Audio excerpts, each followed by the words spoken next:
हो, 10 भी नहीं बजे अभी। क्या यार, रमजान के 20 रोजे भी देख लिए, मार्च नहीं खत्म हुआ। क्रिकेट वर्ल्ड कप भी देख लिया, मार्च नहीं खत्म हुआ। ईरान और इसराइल की जंग भी देख ली, इसराइल और अमेरिका को फेंटी लगती भी देख ली, लेकिन मार्च नहीं खत्म हुआ। ईद भी आ गई, सबसे ईद भी मिल ली, मार्च फिर नहीं खत्म हुआ। पेट्रोल की शॉर्टेज भी देख ली, लेकिन मार्च फिर जा रहा है।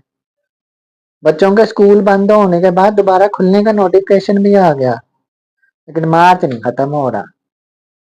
और तो और, महीनों से जो लोग झूठ बोल रहे थे उनके झूठ भी पोल खुल के सामने आ गए, लेकिन मार्च फिर भी नहीं खत्म हो रहा। अभी भी 10 बजे हैं और 31 मार्च है। पता नहीं ये 2 घंटों में और क्या क्या देखना है, फिर जाके मार्च खत्म होगा। क्या यार।